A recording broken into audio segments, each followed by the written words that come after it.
Günaydın Fatma Hanım. Günaydın. Hoş geldiniz öncelikle. Hoş bulduk. Size bazı sorularım olacak. Şimdi siz horlama protezi kullanan birisiniz ve yaklaşık bir yıldan beri kullanıyorsunuz. Evet. Bazı kişiler horlama protezin etkisini merak ediyor. Hani bu konuda size bazı sorular soracağım. Şimdi siz bir yıl öncesine gittiğimizde protez kullanmıyorken kendinizi nasıl hissediyordunuz? Ne gibi sıkıntılar yaşıyordunuz? Sabahlar çok yorgun kalkıyordum. Baş ağrısı oluyordu. Halsizdim. Yani hiç uyku devamı diyordum. Uyuyayım yani. Hiç uykumu alamayınca gece yatağında bütün nefesim duruyordu. Yani nereden baksan 2-3 dakika duruyor. Tekrar zor nefes alıp uyanıyorum. Bayağı tıkanıyor muydunuz? Tabii.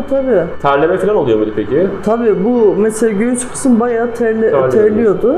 Peki ne kadar uyursanız uyuyun yorgun kalkıyordunuz. Hep yorgun kalkıyordum. Başımda ağrı oluyordu. Tansiyon şikayetinizden bahsetmiştiniz. O nasıldı Tabii peki? tansiyonum hep yükseliyordu. Mesela kaç oluyordu? 15 oluyordu, 15,5 oluyordu. O kadar yükseliyordu. Evet. Sonra horlama protezini kullanmaya başladığınızdan sonra bu sıkıntılarınızda nasıl bir değişiklik oldu? Yok, çok rahat uyuyup kalkıyordum, dinç kalkıyordum yani. Peki sizi gözlemleyenler ne diyorlar mesela? Protezle uyuduğunuzu gözlemlerken ne diyorlar? Ya bir defa benim bir evli kızım var, geldi 2-3 gün yanında kaldı. Sabaha kadar uyuyamadı. Anne dedi, sen dedi hani Allah korusun ölecekmiş gibi dedi, yani hiç uyku gözünü tutmamış. Yani devamlı beni uyandırıyordu. Anne kalkar mısın? Evet. Öyle yani nefesim duruyor, tekrar zor nefes alıyorum Peki böyle. protezi kullanınca ne oldu? Hiç çok rahattım.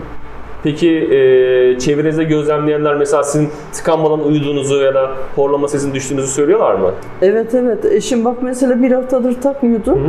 İkide bir geliyor yani, hadi kalkar mısın mı, çok ya nefesin kötü duruyor yine. Anladım. Tansiyonum yine yükselmeye başladı. Peki onun dışında kendinizi kullandığınız zaman daha dinlenmiş, daha dinç çok hissediyorsunuz. rahattım, evet.